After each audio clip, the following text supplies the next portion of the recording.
ton Dieu t'a oint avec une huile d'allégresse de préférence à tes compagnons. Hébreux 3:1. Ceux qui sont devenus participants de l'Esprit Saint. Hébreux 6:4. Si vous êtes exempt de la discipline à laquelle tous participent. Hébreux 12:8.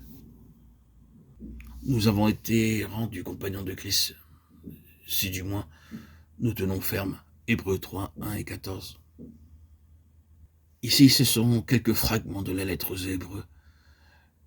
Mais lisez cette merveilleuse lettre aux Hébreux. Et voyez quelle est la lettre de la place et de la grandeur de Jésus-Christ.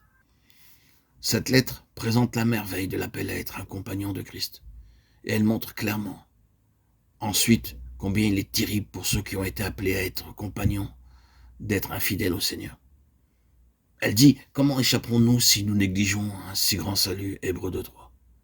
Nous ne saurons jamais comprendre ces mots, un si grand salut, avant de comprendre ce que signifie être un compagnon de Christ. Y a-t-il quelque chose de plus grand que d'être un compagnon de Christ? Si nous pensons à ce qu'il est et tout ce que Dieu a voulu en ce qui le concerne,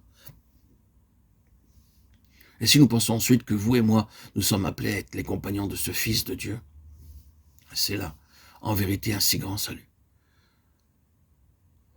Le Nouveau Testament est édifié autour de ce seul mot, compagnon, et autour de cette idée unique des compagnons de Christ.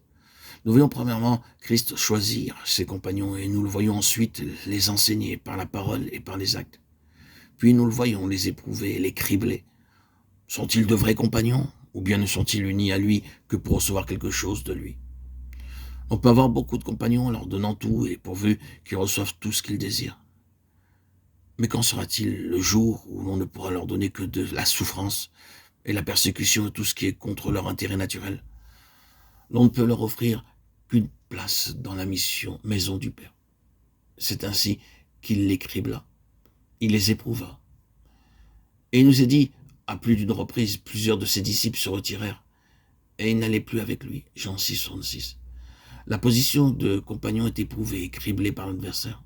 Ainsi, si nous avons beaucoup d'épreuves et de souffrances dans notre relation avec Christ, souvenons-nous qu'il cherche à faire de nous ses compagnons les plus intimes, en communion avec lui-même, non seulement dans sa gloire, mais dans ses souffrances. Notre relation avec Christ est ainsi sur la base de la communion. Unité dans la vie, le dessein, l'expérience, la discipline, la mort, l'ensevelissement et la résurrection, dans l'onction, et enfin, unité avec lui dans sa gloire céleste.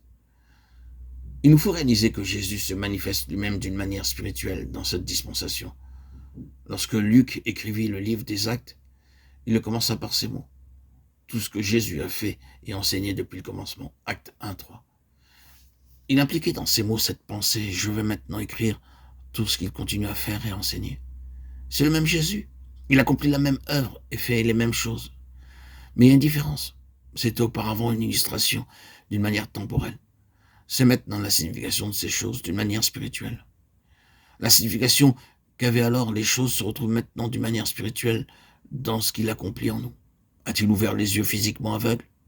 Il ouvre maintenant les yeux spirituellement aveugles, et cela est beaucoup plus important.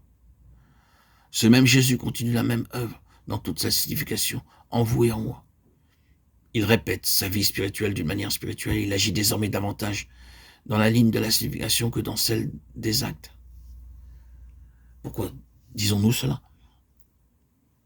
Lorsque nous étions enfants, nous chantions. Je pense que bien que devenus plus âgés, nous éprouvons encore souvent le même sentiment. Je lis cette chère vieille histoire. Lorsque Jésus était ici parmi les hommes, il appelait les petits enfants, les petits agneaux de son troupeau. J'aurais aimé alors avoir été avec eux.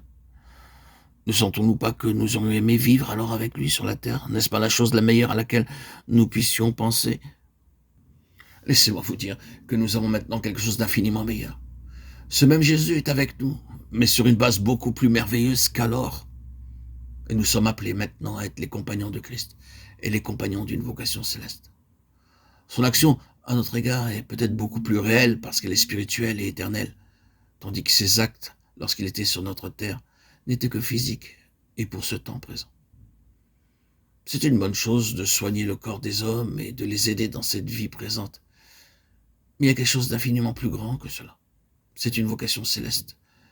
Ce qui est éternel, ce qui ne passera pas, comme le travail de notre vie lorsqu'il n'y aura plus de temps. C'est pourquoi, frères saints, compagnons d'une vocation céleste, nous sommes compagnons de Christ si nous tenons ferme. Et tout cela est dit seulement pour poser une fondation et avec l'aide du Seigneur, de notre Sauveur Christ, le Rédempteur de tous les enfants de Dieu. Nous bâtirons sur cette fondation. Amen. Alléluia.